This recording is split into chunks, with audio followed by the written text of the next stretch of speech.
पश्चिम बंगाल विधानसभा 2021 के इलेक्शन जैसे जैसे नजदीक आ रहे हैं, बंगाल में दलितों को लेकर सियासत गरमा रही है। खास तौर पर दलित मतुआ कम्युनिटी को लेकर ममता बनर्जी और बीजेपी दोनों दलित मतुआ समुदाय को खुश करके अपने पाले में करने की कोशिश में लगे हुए हैं। तृणमूल कांग्रेस और सत्ता हासिल करने की उम्मीद लगाए बैठी भारतीय जनता पार्टी दोनों उस मतुआ कम्युनिटी को अपनी तरफ लाने की होड़ में लगे हुए हैं, जिनके पास होने वाले चुनाव में बंगाल की सत्ता की चाबी होने की बात कही जा रही है।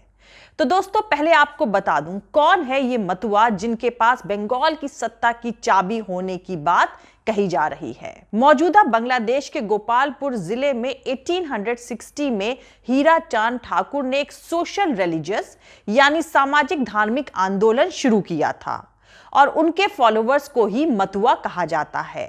बांग्लादेश में नमा शूद्र दलित परिवार में पैदा हुए हरी चांद ठाकुर एक हिंदू रिलीजियस रिफॉर्मिस्ट थे। उनके फॉलोअर्स बेसिकली नमा शूद्र दलित और मतुआ कहलाते हैं। बंटवारे के बाद इनका बड़ा हिस्सा भारत में चला आया था। बंगला लैंग्वेज में मतुआ नशे में धुत को कहते हैं, यानी मजहब धर्म के नशे में धुत। 1860 में हीरा चांद ठाकुर के सोशल रिलीजियस आंदोलन में शामिल लोगों में सबसे ज्यादा नमा शूद्र थे, जो उस वक्त की सोशल स्ट्रक्चर में अनटचेबल्स यानी अछूत थे। लेकिन खेती बाड़ी का पूरा कामकाज मोटे तौर पर इसी कम्युनिटी के हाथ में था। बंटवारे के वक्त मुस्लिम लीग ने अपने बड़े हिंदू नेता जोगेंद्र नाथ मंडल को उस वक्त के पूर्वी पाकिस्तान, जो कि अब बांग्लादेश है, वहां भेजा था।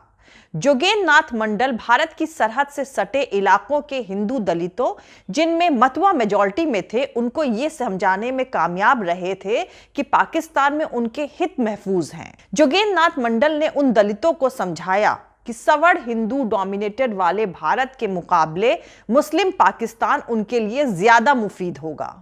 जोगेंद्र नाथ मंडल खुद भी पाकिस्तान में ही रहे और पाकिस्तान के पहले कानून मंत्री बने। लेकिन मोहम्मद अली जिन्ना की मौत के बाद उन्हें भारत वापस लौटना पड़ा था, वो एक अलग कहानी है। इस पर मैं वीडियो भी बना चुकी हूं। टाइटल है भारत क्यों लौटे पाकिस्तान के कानून मंत्री।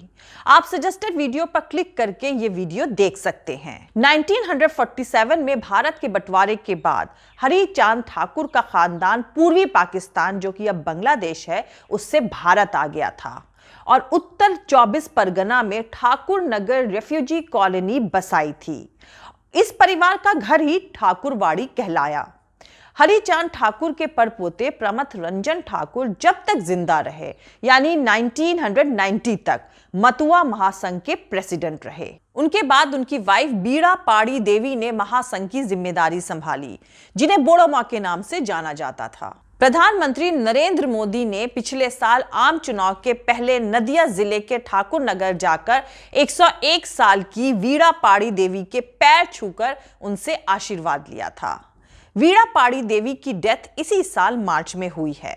2014 में बोड़ो मां के बड़े बेटे कपिल कृष्ण ठाकुर बनगांव लोकसभा सीट से तृणमूल कांग्रेस के टिकट पर सांसद चुने गए थे, सीपीएम के देवेश दास को हराकर।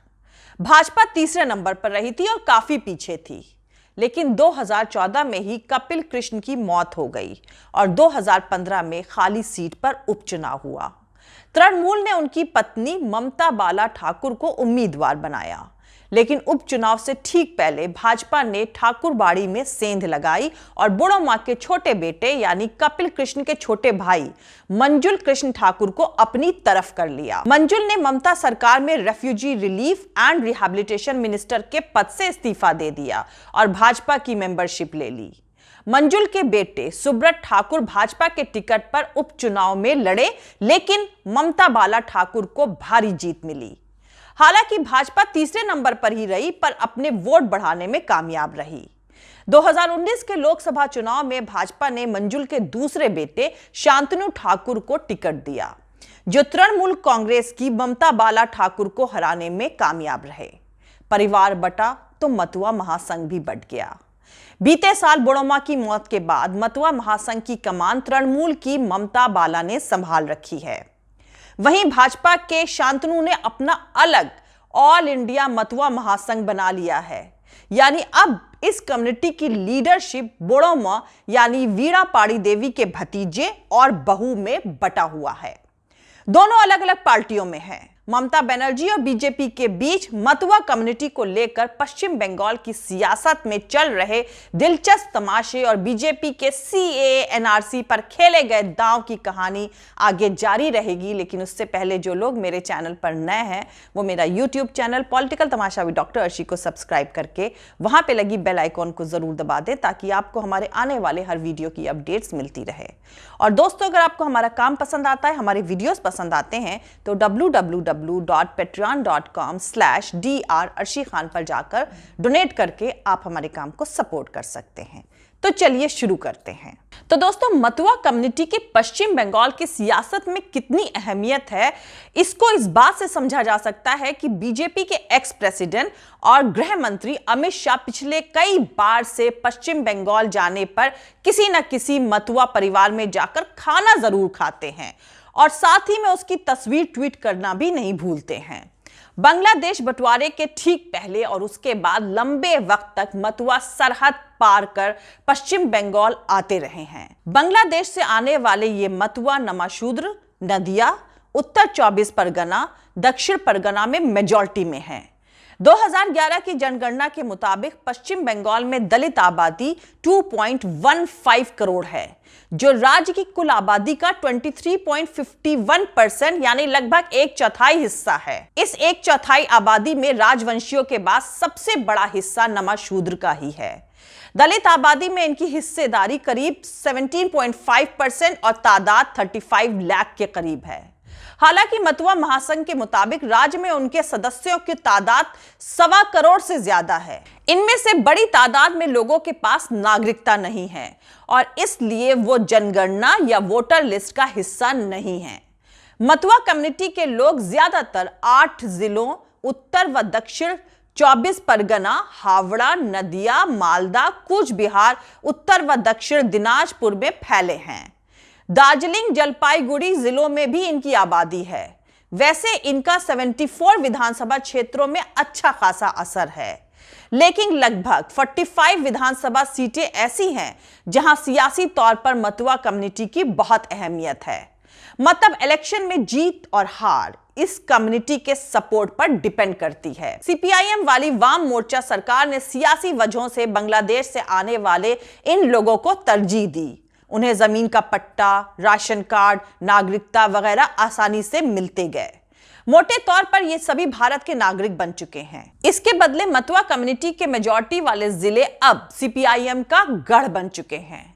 अब बीजेपी की रणनीति इस इलाके में सीएए यानी सिटीजनशिप अमेंडमेंट एक्ट को जज्बाती मुद्दा बनाने की है। बीजेपी मतुआ समुदाय से सीधे अपील करना चाहती है कि देखो, हम हैं जो तुम्हें सीधे बांग्लादेश से भारत की नागरिकता देने को तैयार हैं। बंगाल की सियासत में बांग्लादेश से आए सभी हिंदुओं को नागरिकता का वादा करके भाजपा ने तुरुप का पत्ता चला है। संवैधानिक उसूलों की धज्जियां उड़ाते हुए मजहब के बेसिस पर नागरिकता देने की बात कही गई है।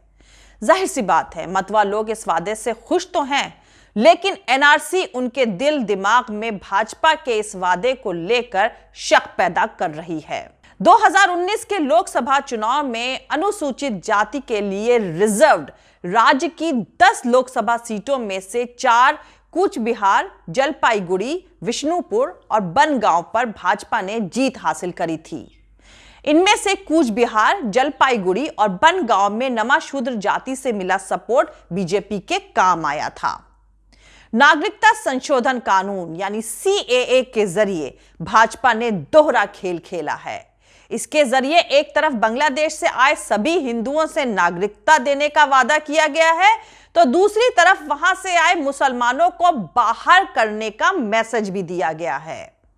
बंटवारे के वक्त भारत आए हिंदू रेफ्यूजीज के जख्मों को कुरेद कर भाजपा पोलराइजेशन करना चाहती है। हालांकि सीएए को संसद से पास हुए तकरीबन 1 साल बीत चुका है, लेकिन अभी तक तय नागरिकता देने के लिए मैनुअल जारी नहीं हुआ है। इसे लेकर मतुआ समुदाय में नाराजगी भी देखी जा रही है। खुद भाजपा सांसद शांतनु ठाकुर भी इसको लेकर सवाल उठा चुके हैं।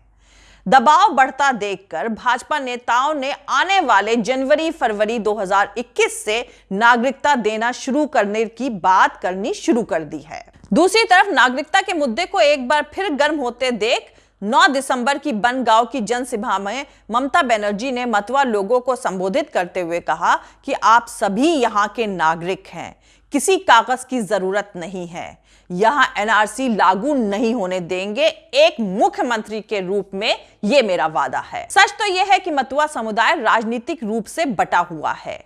अकेले बीजेपी या टीएमसी उसका नेतृत्व करने का दावा नहीं कर सकती है। वीणा पाड़ी देवी के परिवार की ममता बाला ठाकुर तृणमूल से सांसद थीं, जबकि परिवार के ही सुब्रत ठाकुर व शांतनु ठाकुर बीजेपी में हैं। शांतनु ठाकुर ने 2019 का लोकसभा चुनाव बीजेपी के टिकट पर लड़ा और ममता ठाकुर को हरा दिया था। बीजेपी की कोशिशों का यह नतीजा निकला कि अखिल भारतीय मतवा महासंघ भाजपा के नजदीक आ गया। इसके प्रवक्ता अरविंद विश्वास ने कुछ दिनों पहले पत्रकारों से कहा था, मतवा हित में जो काम करेगा वही देश में राज करेगा। जब तक बांग्लादेश में हिंदू है उसका पलायन होता ही रहेगा, इसके लिए सीएए जरूरी है। लेकिन मतवा समुदाय का जो तबका टीएमसी के नजदीक है उसका तर्क है कि नेशनल रजिस्टर ऑफ सिटीजन्स यानी एनआरसी में सबसे ज्यादा नुकसान मतवा समुदाय को ही होने वाला है। वो जोर देकर कहते हैं कि असम में एनआरसी में छूटे 40 लाख लोगों में ज्यादातर लोग मतवा ही हैं। लेकिन सच यह है कि बांग्लादेश से सटे इलाके में भाजपा का वोट प्रतिशत तो बढ़ा है, इसमें दो राय नहीं है। इस बार भी बंगाल विधानसभा चुनाव में बीजेपी ने अपनी पूरी ताकत झोंक दी है, तो वहीं ममता बनर्जी ने भी भाजपा के मंसूबों को नेस नाबूद करने में कोई कमी नहीं छोड़ी है। फिलहाल मतवा वोट पर दोनों की ही निगाहें टिकी हैं, क्योंकि वो जानते हैं कि मतवा कम्युनिटी को नजरअंदाज करना उनकी सियासी जीत के रास्ते में पत्थर साबित हो सकता है। और सीए जिसे बीजेपी तुरुप का पत्ता समझ रही है, वो एनआरसी लागू होने की उठती बातों की वजह से भाजपा के लिए नुकसानदेह साबित हो सकता है। जय हिंद, सत्यमेव जयते, अल्लाह हाफिज। दोस्तों, हमारा पूरा वीडियो और दूसरे और वीडियोस देखने के लिए हमारा YouTube channel political Tamasha with doctor Arshi को सब्सक्राइब करके वहां पे लगी बेल आइकॉन को जरूर दबा दें, ताकि आपको हमारे आने वाले हर वीडियो की अपडेट्स मिलती रहे। और दोस्तों, अगर आपको हमारा काम पसंद आता है, हमारे वीडियोस पसंद आते हैं, तो www.patreon.com/dr अर्शी खान पर जाकर डोनेट करके आप हमारे काम को सपोर्ट कर सकते हैं। दोस्तों, अगर आपको हमारा वीडियो पसंद आता है तो लाइक और शेयर करना हरगिज नहीं भूलें। आप हमें फॉलो भी कर सकते हैं हमारे ट्विटर, इंस्टाग्राम और फेसबुक पेज पर। मेरा ट्विटर हैंडल है @arshi Aziz Khan. Thank you, मिलते हैं अगले वीडियो में।